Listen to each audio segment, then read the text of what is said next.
Karena yang kita pahami selama ini hanya ayat-ayat halusinasi manusianya.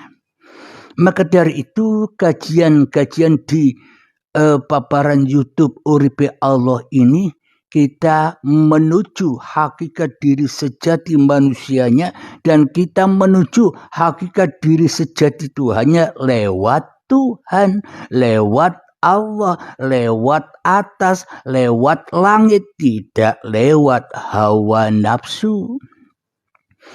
Kalau kita mengkaji ketuhanan, kalau kita menuju Allah lewat hawa nafsu, ya selamanya tidak sampai-sampai. Sholatnya tidak sampai-sampai. Imannya tidak sampai-sampai. Bertuhannya tidak sampai-sampai. Beragamanya tidak sampai-sampai. Kenapa? Karena masih di dalam neraka. Di dalam hawa nafsunya yang menjadi api yang membara-bara, yang membakar manusianya. Alhamdulillahirabbil alamin.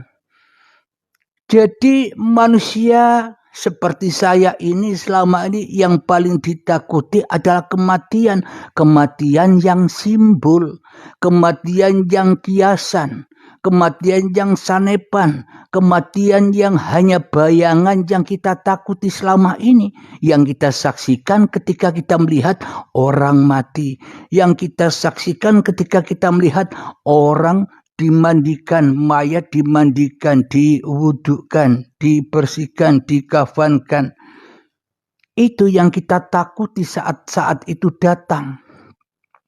Padahal saat-saat itu sekarang sudah datang di dalam diri setiap manusia, tapi manusianya berhubung tiada iman, manusianya tidak bertuhan kecuali mentuhankan dirinya sendiri, maka tidak memahami simbol-simbol itu. Karena manusianya masih jadi Tuhan, karena Tuhannya masih mati, Allahnya mati. Allah yang mati kok disembah-sembah. Allah yang dihancurkan oleh manusianya di dalam hatinya kok disembah-sembah. Allah yang digoibkan oleh manusianya di dalam dadanya kok ditakut-takuti. Barang goib kok ditakuti, tapi kepada yang nyata kok tidak takut. Apa sih kepada yang nyata kok tidak takut? Kepada harkat sejati diri manusia kita sendiri yang selama ini salah di dalam bertuhan, salah di dalam beragama, salah di dalam mengabdi, salah di dalam menyembah. Kok kita selama ini tidak ada takut-takutnya? Itulah anehnya kita ini, bangsa manusia ini. Jadi sebenarnya manusia ini sudah mencabut roh Tuhan sehingga Tuhannya mati, sehingga Tuhannya goib, sehingga Tuhannya tak berlaku lagi di dalam dadanya, sehingga roh Tuhan yang dicabut itu tidak menyelamatkan manusianya, maka tambah menyesatkan manusianya di dalam dadanya, sehingga manusianya merasa dirinya lah yang hidup. Sehingga manusianya merasa dirinya yang wujud. Sehingga manusianya merasa dirinya yang ada. Sehingga manusia merasakan hanya dirinya yang berkuasa atas hidup dan badan ini. Dan yang paling berkuasa atas apapun yang dikerjakannya. Itulah naroka. Nar yang ada di dalam setiap dadamu.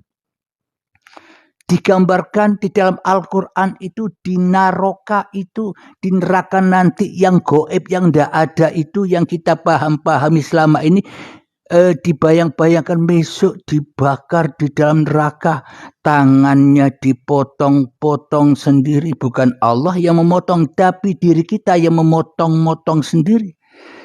Kakinya, tangannya dipotong-potong sendiri.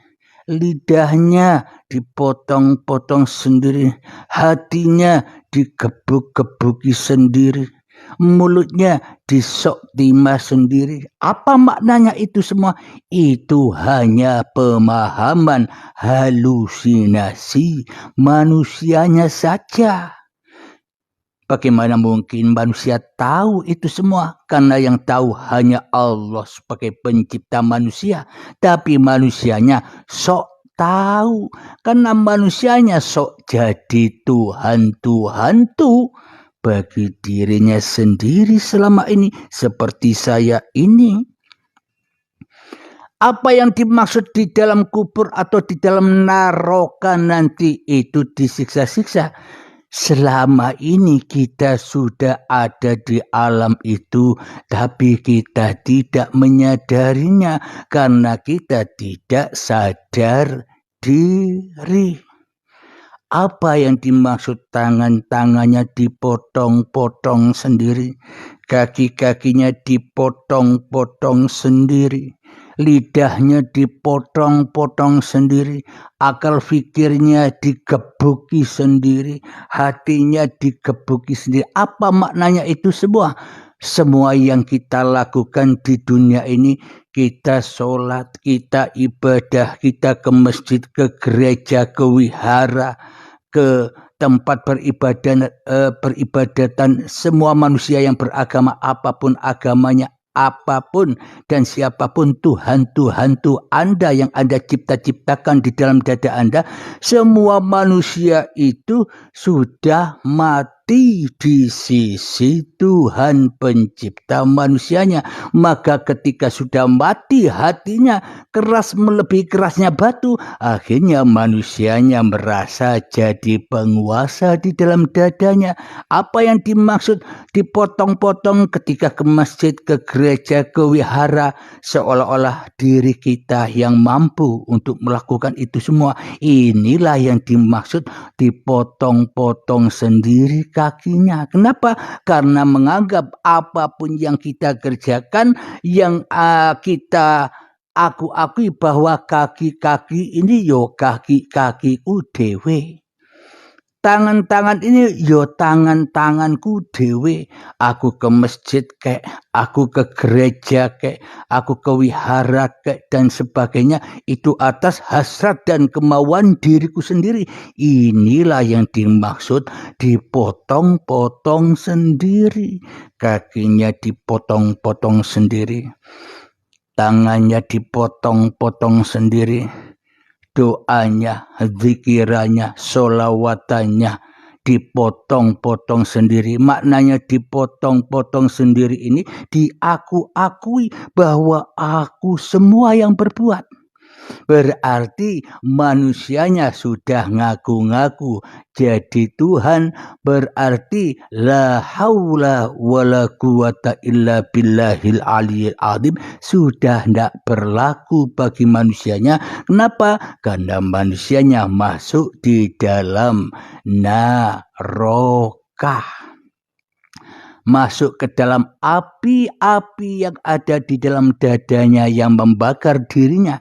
Pantesan banyak berdebat-debatan, pantesan gampang tersulut api neraka, pantesan gampang marah, pantesan kita tidak rela bila agama kita bahkan diri kita dihina, pantesan kita tersiksa terus hidup di dunia ini. Kenapa? Karena kita sudah masuk di dalam neraka, nerokanya kita sendiri-sendiri. Hawa nafsu itulah yang selama ini kita akui sebagai hawa nafsu diri kita. Rupanya itulah neraka yang ditakut-takuti manusia.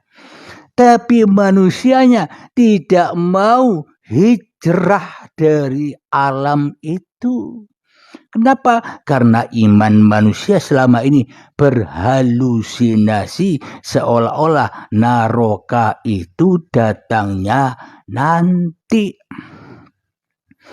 Kalau neraka itu datangnya nanti atau gaib, ya berarti kan tidak ada.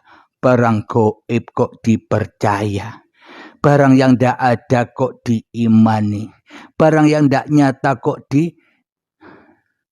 ditakwai, diyakini.